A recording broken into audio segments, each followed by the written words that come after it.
Today's question comes from Jason in Illinois. Jason writes, my question is about income from a side hustle. I recently began sports betting and have built up a bankroll of about $4,000. So his side hustle is gambling. My wife and I have about $55,000 in total debt, excluding the house. We earn about $61,000 a year. I'm a saver, said the gambler. My wife is a spender. We don't have a budget and need an additional $500 to cover our bills for the month. I have agreed to withdraw. This is my favorite sentence I've ever read on the show. I have agreed to withdraw $250 a month from my sports betting account to help cover our shortage, but my wife would prefer I liquidate the account. Dave, what should I do? Oh, man, this is a real person. Oh, man. There's a human out there Dave, that really asked that. If we don't say something stupid, we're going to be employed forever. Forever. Oh, man. All right, so Jason, you're not a Jason, you're not from the South. Or around the South, we would say, bless your heart. Bless your heart. So number one, gambling is not a side hustle. Because you're not that good, you prideful, arrogant little jerk. It's an addiction. It's an addiction. Number two, you're not a saver. You're a gambler. I sometimes, like, this guy sounds like he thinks he's not playing. He thinks he's so good at it that it's a guaranteed income. Yes. That's what I meant by you arrogant, prideful little jerk. That's what I was saying. Yeah.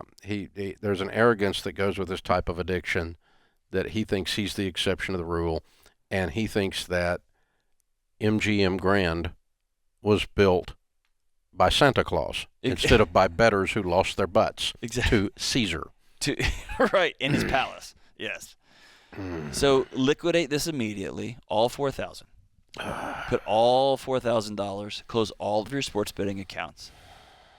Take your wife out for a cheap meal and say you are sorry and that you have lied to her and you've been dishonest and you're going to go get help.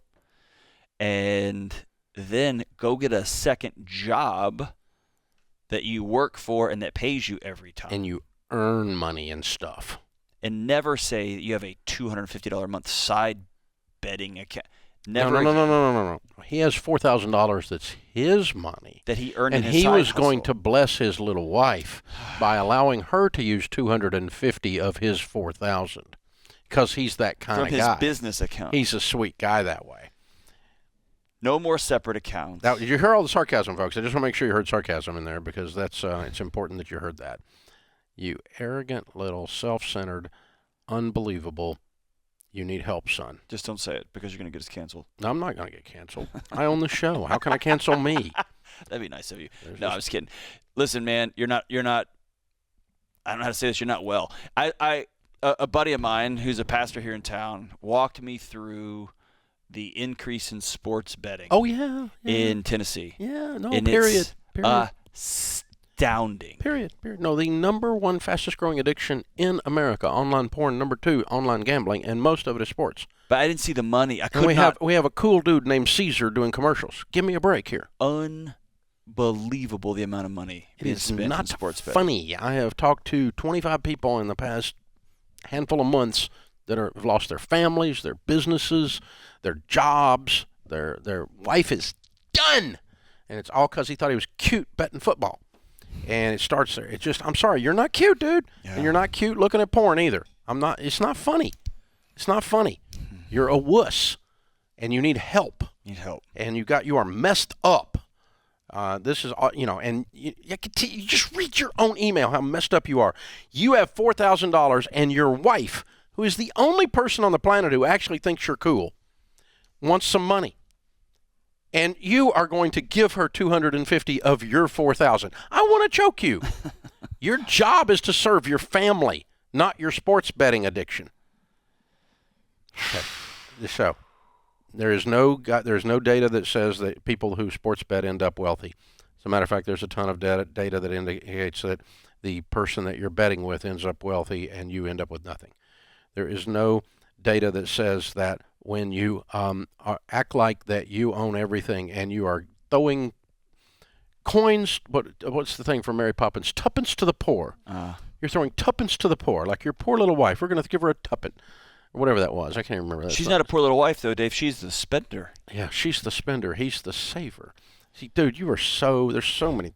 Here's the thing about this email, Jason. And some people, quite a few, in fact, can have a one or two drinks. They can go to dinner, have a drink, have a glass of wine, have a cocktail. Some, though, can't ever again. Some people can get together with their buddies and put $25 in on something, or go to Vegas once a year or whatever. You, my friend, probably are not that person. And so I'm suggesting you might have to close this account and never open it again. Not maybe, you do. Ever. Because the language you're using indicates you got all kinds of issues that haven't anything to do with the sports betting. That's right. And the sports betting is going to get exasperated. I see it all in the language. Yes. You have to call somebody and say, I'm not okay. You're not okay. You're a sick puppy. Gosh, I hope we weren't unclear. So it sounds like we're making fun of you because we are, okay? And I'm not so much. We are. No, you are. You're like, this is the worst email I've ever had. And if there are dumb people like this are on the planet, we're always going to be employed. That's true. That's you true. are making fun of him. But I mean, here's the thing, dude. It's so messed up that it's impossible to not make fun of it and give you a loving, kind, gentle answer with a straight face without being sarcastic. Because everything in this is so freaking absurd. That's it. It's the absurdity. So put the addiction aside. This is the way you treat your wife is absurd. The way you think that this is a side hustle is absurd. The way you think this is saving, you're a saver. You're a saver. Is absurd. Everything in here is absurd, and so the absurdity has to be addressed, and we're doing that with sarcasm and humor. Go get a job. We just don't know what else to do. Go get help. Go get a job.